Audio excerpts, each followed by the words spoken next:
मजं बहुमाद्यमीशं वन्दे भवघ्नममरासुरसिद्धवन्द्यं नारायणं नमस्कृत्य नरं चैव नरोत्तमं देवीं सरस्वतीं व्यासं ततो जयमुदीरये।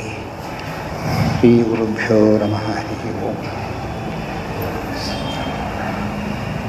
ಎಲ್ಲ ರೆಕಾರ್ಡ್ ಬರ್ತಾ ಇದೆ, 5 ನಿಮಿಷ ಆಗುತ್ತಂತೆ.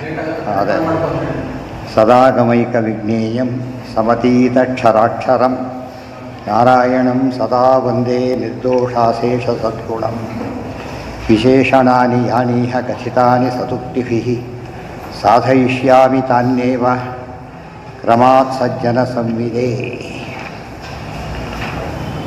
ಏನು ಹೇಳಿದರು? ನ ಚ ಅಪೌರುಷೇಯಂ ವಾಕ್ಯಮೇವ ನಾಸ್ತೀತಿ ವಾಚ್ಯಂ ತದಭಾವೇ ಸರ್ವಸಮಯಾಭಿಮತ ಧರ್ಮಾದಿ ಅಸಿದ್ಧೇಃ ಯಸ್ಯ ತೌ ನಾಭಿಮತೌ ನಾಸೌ ಸಮಯೀ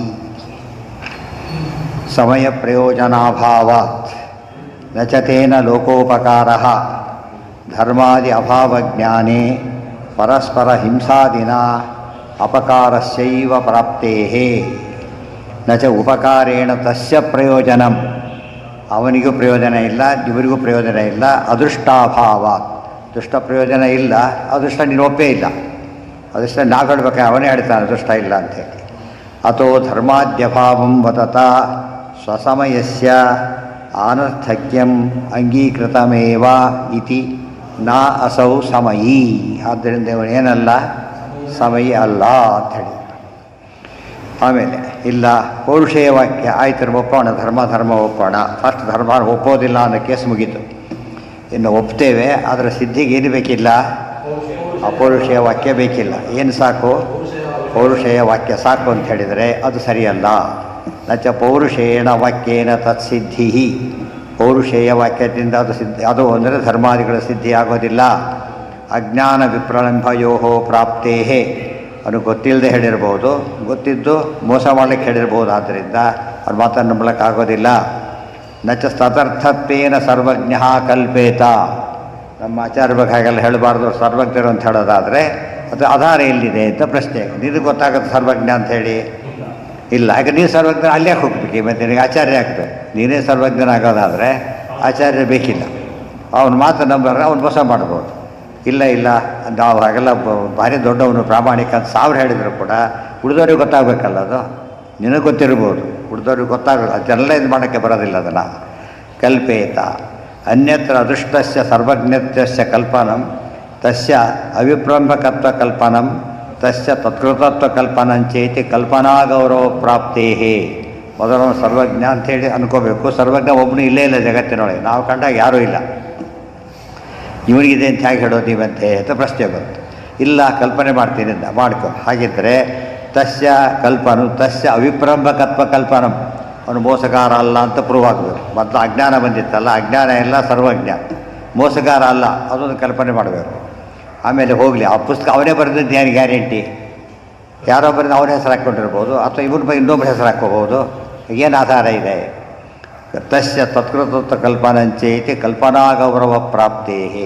ಕಲ್ಪನಾ ಒಂದು ಬಂದರೂ ಸಾಕು, ದೋಷ ಸರಮಾನಣೆ ಬರೋದರಿಂದ ಎಂದೂ ಕೂಡ ಪೌರುಷೇಯ ವಾಕ್ಯದಿಂದ ಧರ್ಮಾದಿಗಳ ಸಿದ್ಧಿ ಆಗಲಿಕ್ಕೆ ಸಾಧ್ಯ ಇಲ್ಲ. ಇವತ್ತು ಕಾನೂನು ಮಾಡ್ಕೊಂಡಿದ್ದಾರೆ ಅಂದರೆ ಲೋಕದ ಮಟ್ಟಿಗೆ ಓಕೆ, ಆದರೆ ಯಾವುದಕ್ಕೆ ಉಪಯೋಗಕ್ಕೆ ಬರೋದಿಲ್ಲ. ಅದಕ್ಕೆ ಸರ್ಕಾರ ಇವತ್ತು ಯಾವುದಕ್ಕೆ ಕೂಡ ಯಾವುದಕ್ಕೆ ಇಂಟರ್ಫಿಯರ್ ಆಗೋದಿಲ್ಲ. ಅವ್ರ ಧರ್ಮದ ವಿಚಾರದ ಬಗ್ಗೆ ಇಂಟರ್ಫಿಯರ್ ಆಗಬಾರ್ದು ಅಂತ ಕಾನ್ಸ್ಟಿಟ್ಯೂಷನ್ ಪ್ರಕಾರ ಏನಿದೆ, ಅದು ಸ್ವಾತಂತ್ರ್ಯ ಇದೆ. ಉಳಿದವರು ಸರ್ಕಾರ ಗೈಡ್ ಮಾಡೋಕ್ಕೆ ಬರೋದಿಲ್ಲ. ಹಿಂದಿನ ಸರ್ಕಾರಗಳು ಪುರಾಣ ಕಾಲದ ಹೇಗಿರ್ತಿತ್ತು ಅಂದರೆ ಅವರೆಲ್ಲ ಕೂಡ ಎಲ್ಲ ವೈದಿಕರು ಮತ್ತು ಮುಖ್ಯವಾಗಿ ದೇವರ ನಂಬರು. ಆದ್ದರಿಂದ ಅವ್ರಿಗೆ ಸಮಸ್ಯೆ ಬರ್ತಿರಲಿಲ್ಲ. ಈಗ ಅದಿಲ್ಲ ಆದಮೇಲೆ ಬೇಡ, ಆದರೆ ಅವ್ರಿಗೆ ಸ್ವಾತಂತ್ರ್ಯ ಇರಬೇಕು, ಅದಿದೆ, ಆ ಸಮಸ್ಯೆನೇ ಇಲ್ಲ. ತತ್ಕೃತತ್ವ ಕಲ್ಪನಂಚೇತಿ ಕಲ್ಪನಾ ಗೌರವ ಪ್ರಾಪ್ತೇ. ಆಯ್ತು, ಈಗ ನೆಕ್ಸ್ಟ್ ಒಂದೊಂದೇ ಸ್ಟೆಪ್ ನೆನ್ಪಡಿಗೆ. ಮರಣ ಅಂದ್ರೇನು? ಸ್ಟೆಪ್ ಬೈ ಸ್ಟೆಪ್ ಆನ್ಸರ್ ಹೇಗೆ ಬರುತ್ತೆ ಅಂತ ತಿಳ್ಕೊಳ್ಳೋದೆ ಮರಣ ಅಂತ ಕರೆಯೋದು. ಅದೆಲ್ಲ ಹೋದರೆ ಮರಣ ಆಗೋದಿಲ್ಲ. ಮರಣ ಆಗುತ್ತೆ ಹೊರತು ಮರಣ ಆಗೋದಿಲ್ಲ. ವಿಷಯ ಸತ್ತೋಗ್ಬಿಡುತ್ತೆ. ನೆಕ್ಸ್ಟ್ ಈಗ ಆಯಿತು, ಅಪೌರುಷೇಯ ನಮ್ಮದಂತೂ ಹೋಯ್ತು. ನೋಡೋಣ, ನಿಮ್ಮದೇನು ಮಹಾ ಅಪೌರುಷೇಯ ವಾಕ್ಯ ಒಪ್ತೀರಾ? ಏನಾಗುತ್ತೆ? ಏನು ಸಮಸ್ಯೆನೇ ಬರೋದಿಲ್ಲ. ಬೇರೆ ಹೇಳಿದ ಸಮಸ್ಯೆ ಯಾವುದೂ ಬರೋದಿಲ್ಲ. ಧರ್ಮಾಧರ್ಮ ಒಪ್ಪೋದಿಲ್ಲ, ಸಮಸ್ಯೆ ಬರಲಿಲ್ಲ. ಕಲ್ಪನೆ ಏನೇನೂ ಬರೋದಿಲ್ಲ, ಏನೇನೂ ಕಲ್ಪನೆ ಹೆಸರು ಕೂಡ ಇಲ್ಲ. ನ ಕಿಂಚಿತ್ ಕಲ್ಪ್ಯಂ, ಕಲ್ಪನೆ ಮಾಡ್ತಕ್ಕಂಥ ಏನೇನೂ ಇಲ್ಲ ಅದರೊಳಗೆ. ಆದ್ದರಿಂದ ಎಲ್ಲ ಸರಿಯಾಗಿರೋದು. ನಾವೇನು ಮಾಡಿದ್ದಲ್ಲ, ನಾವು ಮಾಡಿದ್ದಲ್ಲಿ ಪ್ರೂಫ್ ಕೊಡು, ನಾವು ಮಾಡಿದ್ದಲ್ಲ ಅದಕ್ಕೆ ಎಲ್ಲರೂ ಒಪ್ತಾರೆ. ಅಲ್ಲಿ ವಾದಿರಾಜ ಸ್ವಾಮಿಗಳು ಹೇಳಬೇಕಾದ್ರೆ ಯುಕ್ತಿಮ ಲೆಕ್ಕದಲ್ಲಿ ಒಂದು ಮಾತು ಹೇಳ್ತಾರೆ, ದ್ವಾಭ್ಯಾಮ್ ಅಸಮ್ಮತೇಸ್ತತ್ರ ಚತುರ್ಣಾಮಪಿ ಸಮ್ಮತೇ. 6 ಪ್ರಮುಖ ದರ್ಶನಗಳು, ಒಟ್ಟು 6 ಪ್ರಮುಖ ದರ್ಶನ ಇದೆ. ಬೌದ್ಧ ಜೈನರು ವೇದ ಒಪ್ಪೋದಿಲ್ಲ. ಅರ್ಥ ಏನದಕ್ಕೆ? ಅವ್ರು ಬರೋದಿಲ್ಲ ಅಂತ ಗ್ಯಾರಂಟಿ. ಒಪ್ಪೋದಿರ್ಬೋ, ಅವ್ರು ಬರೆದು ಏನು ಮಾಡ್ತಿದ್ರು? ಒಪ್ತಿದ್ರು. ಸೊ ಬರೋದಿಲ್ಲ ಅಂತ ಗ್ಯಾರಂಟಿ ಆಯಿತು. ಉಳಿದು 4 ಜನನ ಒಪ್ತಾರೆ ಅಂದಮೇಲೆ ಅವ್ರು ಯಾರೂ ಬರೋದಿಲ್ಲ. ಬರೆದ್ರೆ ಇನ್ನೊಬ್ಬರು ಒಪ್ತಿದ್ದಿಲ್ಲ. ಅರ್ಥಾಯ್ತಾ? ಬ್ಯೂಟಿಫುಲ್ ಆರ್ಗ್ಯುಮೆಂಟ್ ಅದು. ಇಬ್ಬರು ಒಪ್ಪೋದೇ ಇಲ್ಲ, ಅವ್ರು ಬರೆಯೋ ಚಾನ್ಸ್ ಇಲ್ಲ. 4 ಜನ ಒಪ್ಪಿದ್ದಾರೆ, ಆದರೆ ಅವರು ವಿರೋಧಿಗಳು ಒಪ್ಪಿದ್ರೆ ಸಾಧ್ಯನೇ ಇಲ್ಲ. ವಿಪಕ್ಷದವ್ರು ಒಪ್ಪಿದ್ರೆ ಕತೆ ಮುಗಿದೋಯ್ತಾರೆ. ಅವರು ಸರಿ ಇದ್ದರೂ ಒಪ್ಪಬಾರ್ದು. ವಿಪಕ್ಷದ ಕಾನ್ಸೆಪ್ಟ್ ಏನು ಅಂದರೆ, ಸರಿ ಇದ್ದರೂ ಕೂಡ ಒಪ್ಪಬಾರ್ದು. ಒಪ್ಪಿದರೆ ಭಾರಿ ಅನ್ಯಾಯ ಅಂತ ಹೇಳ್ತಾರೆ. ತಪ್ಪದು ಆ್ಯಕ್ಚುಲಿ.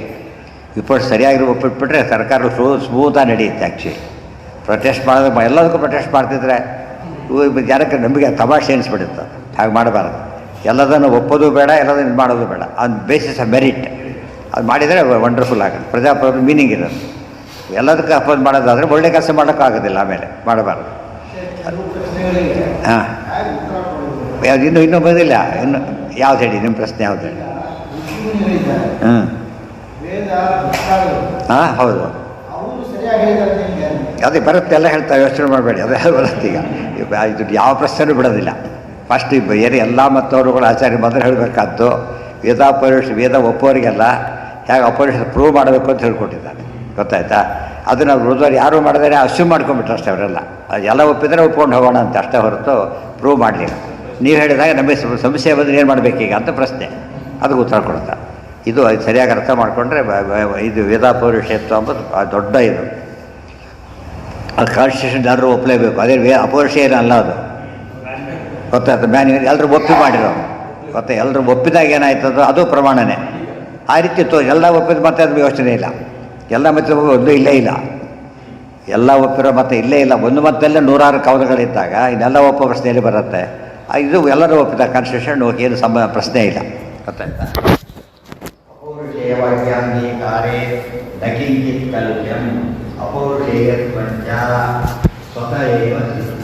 ಅಂದರೆ ಎಷ್ಟು ಸ್ಟಡಿ ಮಾಡಿದ್ದಾರೆ.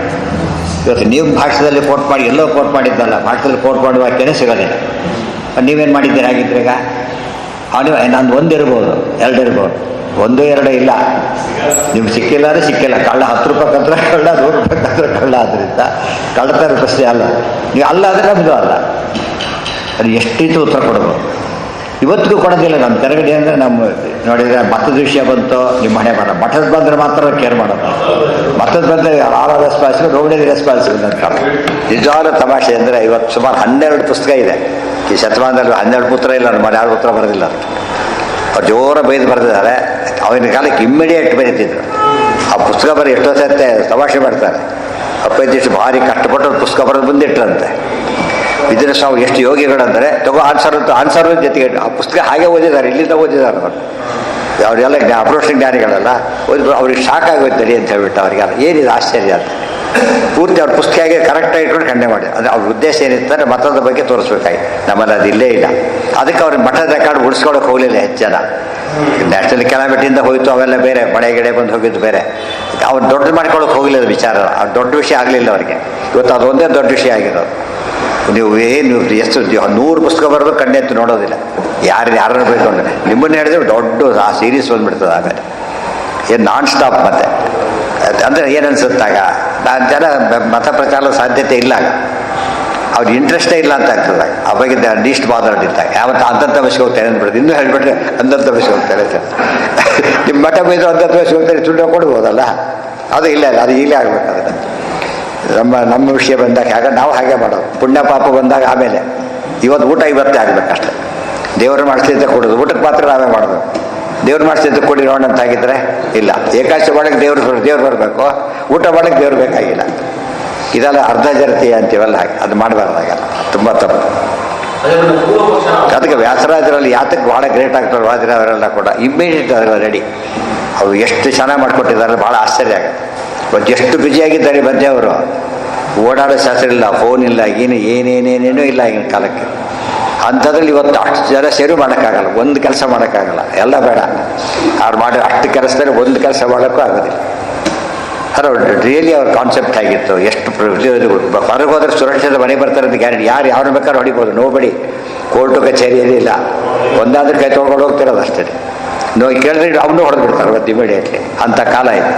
ಆ ಕಾಲದಲ್ಲಿ ಮಾಡ್ತಾರೆ. ರಾಯರವ್ರು ಮಾಡಿ ಭಾರಿ ಗ್ರೇಟು. ಜಮೀನ ಯೋಚನೆ ಮಾಡಬೇಕಲ್ಲ, ಎಷ್ಟು ಪುಸ್ತಕ ಬರೆಯೋದು, ಎಷ್ಟು ಓದಬೇಕು, ಓದೋದಕ್ಕೆ ಎಷ್ಟು ಕಷ್ಟ. ಫಸ್ಟ್ ಒಂದು ಕಾಪಿ 2 ಕಾಪಿ ಸಿಕ್ಕಾಗ ಅವ್ರು ಕಷ್ಟಪಟ್ಟು ಓದಿ ಬಾಯ್ಪಾಠ ಮಾಡಬೇಕು, ಸಾಧ್ಯನೇ ಇಲ್ಲ. ಇವತ್ತು ಎಲ್ಲ ರೆಡಿ ಇರುತ್ತೆ ನಮಗೆ, ಕಂಟೆಂಟ್ಸ್ ಇದೆ, ಇಂಡೆಕ್ಸ್ ಇದೆ, ಪ್ರತಿಯೊಂದು ಬರ್ಕೊಟ್ರೆ ಸಿಗುತ್ತೆ. ಏನೇ ಎಲ್ಲ ತಲೆಯಲ್ಲೇ ಇರಬೇಕು ಅವ್ರಿಗೆ ಪಾಪ. ಇಂಡೆಕ್ಸ್ ಎಲ್ಲ ಪುಸ್ತಕಗಳಾಗಿ ಬಂದು ಇಂಡೆಕ್ಸ್ ಇರೋ ಪುಸ್ತಕ ಹಿಡಿದಾಗ ಒಂದು ಸಿಗಲ್ಲ ನಮಗೆ ಹಿಂದಿಂದು, ನಾಟ್ ಇವನ್ ಸಿಂಗಲ್ ಕಾಪಿ.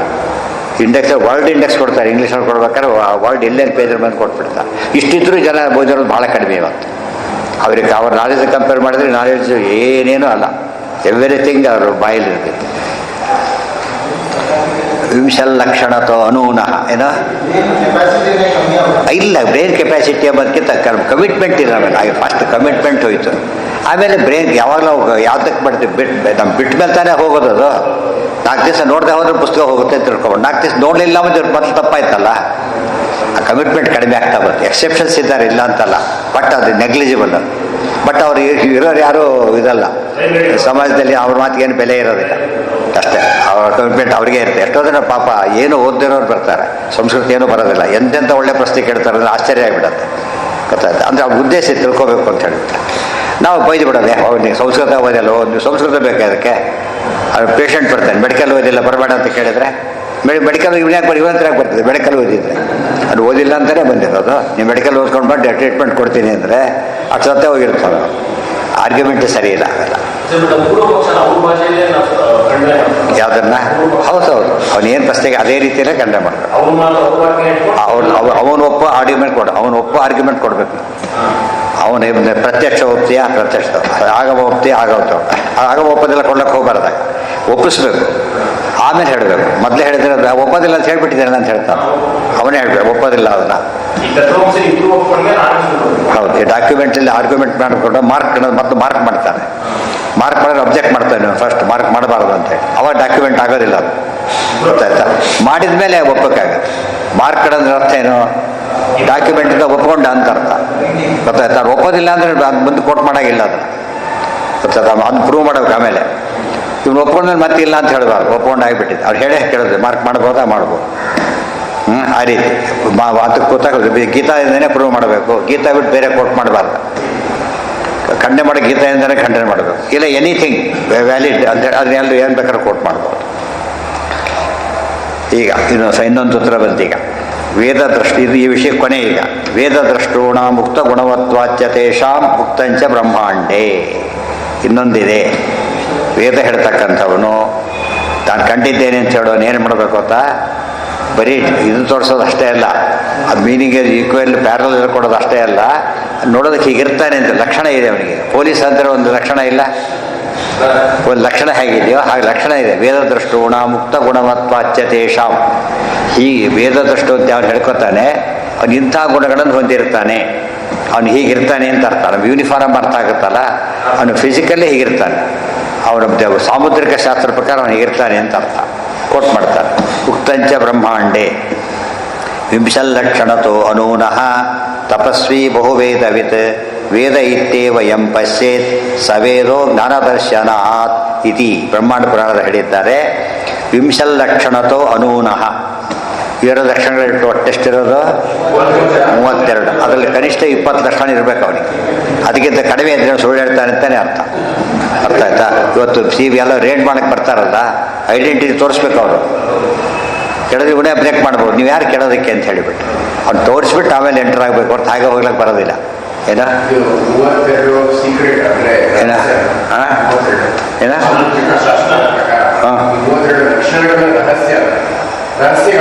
ಅಲ್ಲ, ನೋಡಿದ್ರೆ ಗೊತ್ತಾಗುತ್ತೆ. ಮಾಡಿದ್ದಾರೆ. ಅಯ್ಯೋ ಎಷ್ಟು ನಿಮ್ಮ ಇದರಲ್ಲೇ ಕೊಟ್ಟಿದೆ, ಎಷ್ಟು ಸಲ ತಾತ್ಪರ್ಯದಲ್ಲಿ ಬರುತ್ತೆ, ಮತ್ತು ಇದೆಲ್ಲ ಬರ್ತದೆ, ಅದೆಲ್ಲ ಕೊಟ್ಟಿದೆ ಪುರಾಣದಲ್ಲಿ. ಇವತ್ತು ಸಿಗುತ್ತೆ ಅವೆಲ್ಲ. ಸಾಮುದ್ರಿಕ ಶಾಸ್ತ್ರದಲ್ಲೂ ಸಿಗುತ್ತೆ. ಅರ್ಥ ಅವ್ರು ಒಪ್ಪಿರೋ ಶಾಸ್ತ್ರದಲ್ಲೂ ತೋರಿಸ್ಬೋದು ನಾವು ಬೇಕಾದ್ರೆ. ಇವತ್ತು ಅದೇನಾಯ್ತು ಬರ್ತಾ ಬರ್ತಾ ಅಂತ ಶಾಸ್ತ್ರ ಇದೆ, ಫೇಡ್ ಆಗಿದೆ ಅಷ್ಟೇ, ಯಾರು ಓದೋದಿಲ್ಲ ಅಂದರೆ ಬಿಟ್ಟು ಬಿಟ್ಟಿದ್ದಾರೆ. ಇರಬೇಕು, ಅವ್ನು ಹೈಟ್ ಇಷ್ಟಿರಬೇಕು, ಗೊತ್ತಾಯ್ತಾ, ಅವ್ನು ಬಿಡ್ತು ಇಷ್ಟಿರಬೇಕು, ಅವನು ಉಗರ ಹೀಗಿರಬೇಕು, ಕಣ್ಣು ಹೀಗಿರಬೇಕು, ಕಿವಿಗಳು ಹಾಗಿರಬೇಕು, ಕಾಲು ಊರಿದರೆ ಹೇಗೆ ಕಾಲು ಇರಬೇಕು, ಬೆರಳುಗಳು ಬೆತ್ತೆ ಜಾಗ ಎಷ್ಟಿರಬೇಕು, ಮೂಗಷ್ಟು ಉದ್ದ ಇರಬೇಕು, ಫೇಸ್ ಎಷ್ಟಿರಬೇಕು, ನಂಟು ಇದು ಇದು ಇದು ಈಕ್ವಲ್ ಆಗಿರ್ಬೇಕು, ಹಣೆ ಮೂಗಿನವರೆಗೂ ಅಲ್ಲಿಂದ ಇರೋರಿಗೆ ಈಕ್ವಲ್ ಆಗಿರ್ಬೇಕು. ಸ್ವಲ್ಪ ಹೆಚ್ಚಿಗೆ ಸ್ವಲ್ಪ ಅಂದರೆ .0.0 ಸಮಥಿಂಗ್ ಇದ್ರೂ ಅಲ್ಲ. ಇವತ್ತು ಇವರು ಸ್ಕೂಲ್ ಫಿಟ್ ಮಾಡಬೇಕಾದ್ರೆ ಓಡ್ರ್ ಹಾಕ್ತೀವಿ, ಕರೆಕ್ಟಾಗಿ ಮ್ಯಾಚ್ ಆಗಬೇಕು. ಸ್ವಲ್ಪ ಹೆಚ್ಚು ಕಡಿಮೆ ಇದ್ರೂ ಆಗೋದಿಲ್ಲ, ಸೆಟ್ ಆಗ್ಬೇಕು, ತಕ್ಷಣ ಲಾಕ್ ಆಗಿಬಿಡ್ಬೇಕು. ಆ ಪರ್ಫೆಕ್ಷನ್ ಇರಬೇಕು. ಆ ರೀತಿ ಎಲ್ಲ ಇದ್ರೆ 37 ಅವ್ರು ಏನು ಹೇಳಿದ್ದೆಲ್ಲ ಒಪ್ಪಬೇಕು, ಮಾತಾಡೋಂಗಿಲ್ಲ. ಹಾಂ ಯಾರ ಹಾಂ ಏನಂತ ಬರುತ್ತೆ ಅದು ಅಷ್ಟೇ. ಯಾಕೆಂದರೆ ಅಕ್ಷರಶಾಸ್ತ್ರ ಅಂಬೋದು ಅಕಲ್ಟ್ ನಾಲೆಡ್ಜ್ ಅಂತೀವಲ್ಲ, ಹಾಗೆ ತುಂಬ ಸೀಕ್ರೆಟ್ ನಾಲೆಡ್ಜ್ ಆದ್ದರಿಂದ ಎಲ್ಲರಿಗೂ ನೀವು ತಿಳಿಸೋಕ್ಕೆ ಹೋಗಬಾರ್ದು. ಕೆಲವು ಇಲ್ಲ ಅಲ್ಲ ತಿಳ್ಕೊಳ್ಳೋ ಅರ್ಹತೆಯೂ ಅವ್ರಿಗಿಲ್ಲ. ಇನ್ನೂ ಹೇಳೋದಾದರೆ ಒಬ್ಬ ಇಂಜಿನಿಯರಿಂಗ್ ಫಸ್ಟ್ ರ್ಯಾಂಕ್ ಏನೋ ಇರ್ಬೋದು, ಅವನು ಮೆಡಿಕಲ್ ವಿಷಯ ಅವ್ನು ಟೋಟಲಿ ಗೊತ್ತಿಲ್ಲ, ಹೇಳೋದಕ್ಕೆ ಹೋದರೆ ಅವನಿಗೆಲ್ಲ ಹೇಳಬೇಡಿ, ಇವರಿಗೆ ನಮಗೆಲ್ಲ ಅರ್ಥ ಆಗಲ್ಲ ಬಿಟ್ಬಿಡಿ, ಅವರೇ ಅಂದ್ಬಿಡ್ತಾರೆ. ಕೆಲವು ವಿಷಯನ ಹೇಳೋದಕ್ಕೆ ಹೋದರೆ ಮೂರ್ತಾಗಿ ಕೇಳ್ತಾರೆ ಅವರು ಬಂದು. ನಾವು ಹೇಳ್ತೀವಿ ಯಾಕೆ ಗೊತ್ತಾಯ್ತು ಸಾವಿರ ಬೇಡ ನಮಗೆ ಸಾಕು, ನಮಗೆ ಅದು ಅವ್ರಿಗೆ ಅರ್ಥನೇ ಬರ್ತಾನೆ ಇದ್ದಿಲ್ಲ ಅಂತದ್ದು. ಅವ್ರಿಗೆ ಅಷ್ಟು ಸಾಕು, ನೀವು ನಂಬಿಕೆ ಇದೆ ಅಷ್ಟೇ ಹೊರತು ಅವರಿಗೆ ಮೇಲೆಲ್ಲ ಕೇಳೋದಕ್ಕೆ ಹೋಗೋದಿಲ್ಲ. ಅದಕ್ಕೆ ಅದು ಕೇಳಿದ್ರೆ ಇಷ್ಟಪಡ್ತಾನೆ, ಅದಕ್ಕೆ ಇಲ್ಲ ಎಲಿಜಿಬಿಲಿಟಿ ಇಲ್ಲ, ಕೇಳೋಕ್ಕೆ ಇಷ್ಟಪಡ್ತಾನೆ ಪಾಪ. ಅದಕ್ಕೆ ಬರದ ಬೇಡ ಅಂತ ಅವಾಯ್ಡ್ ಮಾಡಿಸ್ಬಿಟ್ಟು ದ್ರೌಪದಿ ಸ್ವಲ್ಪ ಹೇಳ್ತಾರೆ, ಆ ಕಡೆ ನೋಡ್ಬಿಟ್ಟು ಬೇಡ ಅಂದ್ರು ಬಿಟ್ಬಿಡ್ತಾರೆ. ಅವೆಲ್ಲ ಲಕ್ಷಣದ ಬಗ್ಗೆ ಬಂದಿರೋ ವಿಚಾರ. ದ್ರೌಪದಿ ಸ್ತ್ರೀಯರಲ್ಲಿ ಪೂರ್ತಿ ಲಕ್ಷಣ ಆಯಿತು. ಭೀಮಸೇನ ದೇವರು 3 ಅವತಾರದಲ್ಲೂ ಹಾಗೆ, ಅವರು ಹಾಗೇನೆ. ಇದಾದ್ರಿಂದನೇ ಉತ್ತಮ 20 ಲಕ್ಷ ಔಟ್ ಆಫ್ ಎಷ್ಟಾಯ್ತು ಅಲ್ಲಿಗೆ? ಈಗ ಎಷ್ಟು % ಆಯ್ತು ಅಲ್ಲಿಗೆ? 32 20 ಔಟ್ ಆಫ್ 32 ಅಂದರೆ ಮೋರ್ ದ್ಯಾನ್ 50% ಇರಲೇಬೇಕಾಯ್ತು. ಮೋರ್ ದ್ಯಾನ್ 50 ಜಾತಿಗೆ ಕೊಡ್ಬೇಕಾದ್ರೆ 18 ಕೂಡ ಇರಬೇಕಲ್ಲ ಕನಿಷ್ಠ ಬೆಟ್ಟ, ಆ ಥರ. ಅಷ್ಟಿಲ್ಲದೆ ಹೋದ್ರೆ ಆಗೋದಿಲ್ಲ. ಇಷ್ಟೆಲ್ಲ ಕ್ಲಾರಿಟಿ ಕೊಟ್ಟ ಮೇಲೆ ಇನ್ನು ಡೌಟಿಗೆ ಚಾನ್ಸಸ್ 32 ಲಕ್ಷ ಇದೆ. ಇಷ್ಟಾದರೂ ಅವ್ರು ಏನು ಮಾಡಲಿಲ್ಲ ಗೊತ್ತಾ, ಎಲ್ಲೂ ಅಶ್ಯೂಮ್ ಮಾಡ್ಕೊಂಡು ಹೇಳೋಕ್ಕೆ ಹೋಗಲಿಲ್ಲ, ಹೇಳ್ತಿಲ್ಲ. ವಿತ್ ಪ್ರೂಫ್ ಹೇಳ್ತಿದ್ರೆ ಹೊರತು ಲಕ್ಷಣ ಇದೆ ಒಪ್ಪಬೇಕು ಸರಿ, ಬಟ್ ಶಿಷ್ಯರಿಗೆ ನಾಳೆ ತೊಂದರೆ ಆಗಬಾರ್ದು. ನಾಳೆ ನಮ್ಮನ್ನೇ ಒಪ್ಕೊಂಡ್ಬಿಟ್ಟು ಸರಿ ಹೋಗುತ್ತೆ, ನಾಳೆ ಅವ್ರು ಈ ರೀತಿ ಹೇಳಬಾರ್ದು. ನಾವು ಪ್ರೂವ್ ಅವರೇ ಪ್ರೂವ್ ಆಗಬೇಕು ಅದೆಲ್ಲ ಹೇಳ್ತಾ ಬಂದ್ರೆ ಸರ್, ಅದು ಭಾರಿ ದೊಡ್ಡದು. ಅವ್ರ ಬಗ್ಗೆ ಆಚಾರ ಬಗ್ಗೆ ಸ್ಟಡಿ ಮಾಡೋ ಅಭ್ಯಾಸ ಮಾಡಲಿಲ್ಲ. ಮಾಡಿದರೆ ಅವ್ರು ಪ್ರತಿಯೊಬ್ಬರು ಎಷ್ಟು ಸೂಪರಾಗಿ ಕಾಣಿಸ್ತಾರೆ, ತಿಳಿತಾ? ನಮ್ಮ ಜನ ನಾವು ಹೇಳಿದ್ರೆ ಒಪ್ಪಬೇಕು ಎಂಬ ಮಾಡಿ ತುಂಬ ಜನಕ್ಕೆ ಇರ್ತದೆ. ಆಚಾರ ಭಾವನೆ ಇಟ್ಕೊಳ್ಳೇ ಇಲ್ಲ. ಹೇಳಿದ್ದು ಒಪ್ಪಬೇಕಲ್ಲ, ಒಪ್ಪಾಗಿ ಹೇಳಬೇಕು. ಅವ್ರು ಹೇಳ್ತಾರೆ ಒಪ್ಪಾಗಿ ಹೇಳಬೇಕು. ಅದು ಅವರ ಅದು ಸೂಪರ್ ಹೇಳಿದ್ದಲ್ಲ. ಆ ರೀತಿ ಒಬ್ಬ ಯಾವ ಗುರುಗಳು ಕೂಡ ಅಷ್ಟು ಕಮಿಟ್ಮೆಂಟ್ ಇಟ್ಕೊಳ್ಳೋದಿಲ್ಲ. ನೀನು ಹಣೆ ಬರ ಹೋಗ್ಬಿಡ್ತಾರೆ ಕೊನೆಗೆ, ಅವ್ರು ಅಷ್ಟು ಕನ್ಸರ್ನ್ ಅವರಿಗೆ. ವಿಂಶಲ್ ಲಕ್ಷಣತೋ ಅನೂನಃ. ಅನೂನ ಅಂದರೆ ಏನು? ಊನ ಕಡಿಮೆ ಇರೋನು, ಅನೂನ ಅಂದರೆ ಕಡಿಮೆ ಇಲ್ದವನು ಅಂತ. ಮಿನಿಮಮ್ ಅಷ್ಟಿರಬೇಕು. ತಪಸ್ವಿ ಆಚಾರವಂತನಾಗಿರಬೇಕು. ಹೋಯ್ತದು ಅದಕ್ಕೆ ತಕ್ಕಂತೆ ಹೇಗಿರ್ತಾರವನು. ಪೊಲೀಸ್ ಯೂನಿಫಾರ್ಮ್ ಹಾಕೊಂಡು ಬಂದ, ಅವ್ರಿಗೆ ಏನು ಗೊತ್ತಿಲ್ಲ, ಅವರಿಗೆ ಅದು ಗೊತ್ತಿಲ್ಲ ಅಂತ. ತಪಸ್ವಿ ಅವನೇನಾಗಿರ್ಬೇಕು, ಅವನು ತಪಸ್ವಿಯಾಗಿ ಸದಾಚಾರಿಯಾಗಿರಬೇಕು. ವ್ರತಾಪವಾಸ ಮಾಡ್ತಿರ್ಬೇಕು ಅವನು. ಇಲ್ಲಾಂದರೆ ಅವನು ಬಂದಿರೋದು ಗುರುವಾಗಿ. ಅದು ಮಾಡಬೇಡ ಅಂತೇಳಿ ಕತೆ ಮುಗಿತಲ್ಲ. ಮಠಾಧೀಶರು ಯಾರು ನಾಸ್ತಿಕ್ಯವಾದ ಹೇಳಿದರೆ ಅದು ಅನ್ಫಿಟ್ ಆಗಿಬಿಡ್ತಾರೆ. ಪೊಲೀಸ್ ಡಿಪಾರ್ಟ್ಮೆಂಟ್ ಸ್ಮಗಲ್ ಮಾಡಿ ಅಂತ ಹೇಳ್ಕೊಟ್ರೆ ಹಾಗಾಗಿಬಿಡುತ್ತೆ ಅಷ್ಟೆ, ಮಾಡಕ್ಕೆ ಬರೋದಿಲ್ಲ. ಆಮೇಲೆ ಬಹುವೇದವಿತ್ ಇನ್ನೊಂದು ಕ್ವಾಲಿಫಿಕೇಷನ್ನ, ಬಹು ವೇದ ಗೊತ್ತಿರಬೇಕು ಅವನಿಗೆ. ಪ್ರೊಫೆಸರ್ ಹೊಸ್ತಿರೋದು ಅವ್ನಿಗೆ ಎಷ್ಟೋ ವಿಷಯ ಟಕ ಇವ್ರಿಗೆ ಇನ್ನೂ ಹೇಳೋದು. ಬಹುವೇದ ಶಬ್ದಕ್ಕೆ ಇನ್ನೊಂದು ಅರ್ಥ ಇಟ್ಕೊಂಡ್ರೆ ಪ್ರಶ್ನೆ ಮಾಡಕ್ಕೆ ಬರ್ತಾರಲ್ಲ, ಅವ್ರು ಹೇಳೋದೆಲ್ಲ ಗೊತ್ತಿದೆ ಇವನಿಗೆ. ಮೋರ್ ದ್ಯಾನ್ ದಟ್ ಹೇಳ್ತಾನೋ. ನಿನಗೆ ಗೊತ್ತಿಲ್ಲ ನನಗೆ ಗೊತ್ತಿಲ್ಲ ಅಲ್ಲ, ಅಷ್ಟು ಕೆಪಾಸಿಟಿ ಇರುತ್ತೆ ಅವನಿಗೆ. ನಿನಗೆ ನಿನ್ನೆಲ್ಲ ಹೇಳ್ತೀನಿ, ನಾನು ಹೇಳಿದ್ದೀನಿ ಹೇಳಿ ನೋಡೋಣ ಅಂತ ಹೇಳ್ತಾರೆ. ಆಗ ಪಂಜಿತ ಆಗ್ಬಿಡುತ್ತೆ. ನಿನಗೆ ಗೊತ್ತು ನನಗೆ ಗೊತ್ತು ಆ ಲೆಕ್ಕ ಇಲ್ಲ. ಅದು ಬಹುವೇದವಿತ್ತು. ಬಹು ಶಬ್ದಕ್ಕೆ ಪೂರ್ಣ ಅಂತ ಇನ್ನೊಂದು ಅರ್ಥ. ಪೂರ್ಣ ವೇದ ಗೊತ್ತು ಅವನಿಗೆ, ಹೆಚ್ಚು ವೇದ ಗೊತ್ತು, ಹೆಚ್ಚು ಇವರಿಗಿಂತ ಹೆಚ್ಚು ಗೊತ್ತು. ಈ BA MA ಇದ್ದಾರೆ, MA BA ಜಾಸ್ತಿ ಗೊತ್ತಿರೋದಿಲ್ಲ, ಆ ಟೈಪ್ ಅದು. ಆ ರೀತಿ ಗೊತ್ತಿದೆ. ವೇದ ಇತ್ತೇವ ಎಂಪಸ್ಸೆ, ವೇದ ಅಂತ ಒಪ್ಪಲೇಬೇಕು. ಸವೇದೋ ಜ್ಞಾನದರ್ಶನ, ಅವನು ಜ್ಞಾನದಿಂದ ಕಂಡಿರೋದ್ರಿಂದ ಅದನ್ನು ವೇದ ಅಂತ ಒಪ್ಪಬೇಕು. ಇದು ನಿಮ್ಮ ಪ್ರಶ್ನೆ ಯಾವುದು ಉಳ್ಕೊಂಡಿದೆ ಹೇಳಿ ನೋಡೋಣ. ಈಗ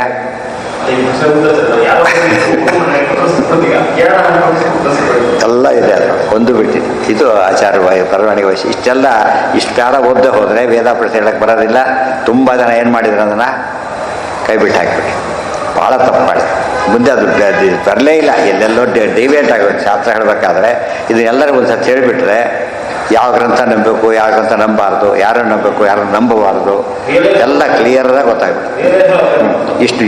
ಇಷ್ಟು ಹೇಳ್ಕೊಟ್ಬಿಟ್ರೆ ಹುಡುಗರಿಗೆ ಕೆಡೋ ಚಾನ್ಸಸ್ಸೇ ಇರೋದು.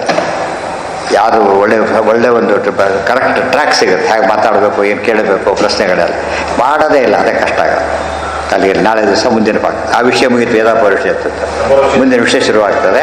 ಅದೆಲ್ಲ ಆಮೇಲೆ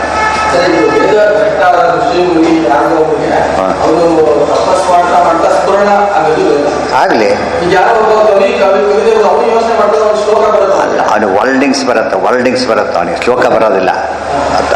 ಶ್ಲೋಕ ಹಾಗೆ ಬಂದುಬಿಟ್ರೆ ನಂದು ಅಲ್ಲ ಅಂತಲೂ ಗೊತ್ತಾಗುತ್ತೆ ಅವನಿಗೆ. ಇವತ್ತು ಅನುಗಾಲವು ಚಿಂತೆ ಜೀವಕ್ಕೆ ಅನ್ಕೊಂಡ್ಬಿಡ್ತೀವಿ ನಾವು. ಆ್ಯಕ್ಚುಲಿ ನಮ್ಗೆ ಗೊತ್ತು ನಮ್ಮದಲ್ಲ, ಅದು ಪುನರ್ದಾಸರು ಮಾತಾಡೋದು ನಮ್ಮ ಬಾಯಲ್ಲಿ ಕ್ಯಾರಿ ಆಗಿದೆ ಅಷ್ಟೇ. ಗೊತ್ತಾಯ್ತಾ? ವಾಲ್ಮೀಕಿ ಹಾಗೆ ಆಯಿತು. ಮಾನಿಷಾದ ಶ್ಲೋಕ ಹೊರಗೆ ಬಂದುಬಿಡ್ತು. ಅದು ವೇದ ಅಂತ ಅವರೇ ಹೇಳಲಿಲ್ಲ. ಗೊತ್ತಾಯ್ತಾ?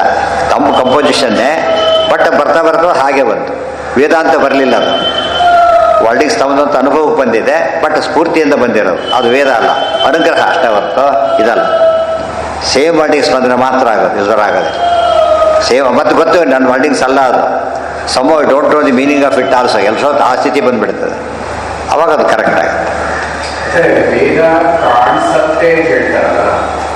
ಅಂದರೆ ಕಾಣೋದು ಅಂದ್ರೆ ಏನು? ಬುದ್ಧಿ ಕಾಣೋದು ಅಂತ ಅರ್ಥ. ವಾಕ್ಯ ತೋರಿಸುತ್ತೆ. ಹೀಗೆ ಕಣ್ಣಿಗೆ ಬುಕ್ಕಂಡ ಕಾಣಬೇಕು ಅಂತಲ್ಲ. ಕೇಳಿದ್ದು ನೆನಪಿ ಬಂದರೆ ಆ್ಯಕ್ಚುಲಿ ಸೀಯಿಂಗ್ ಇಟ್ ನೋ ಅಂತ ಆ ಥರ ಸೀಯಿಂಗ್. ಅದೇ ದ್ರಷ್ಟಾರ ಶಬ್ದಕ್ಕೇನು ನಾವು ಹೇಳಿ ಪ್ರತ್ಯಕ್ಷ ಶಬ್ದಕ್ಕೆ ಅರ್ಥ ಏನು? ಬರೀ ಕಣ್ಣಿಂದ ಬಂದರೆ ಅಲ್ಲ. ಮತ್ತೆ 7 ಪ್ರತ್ಯಕ್ಷಕ್ಕೆ ಬಂದರೂ ಪ್ರತ್ಯಕ್ಷನೇ. ಸಾಕ್ಷಿ ಬಂತು ಮುಗಿತಲ್ಲ, ಮನಸ್ಸಿಗೆ ಬಂತು ಅದು ಪ್ರತ್ಯಕ್ಷನೇ.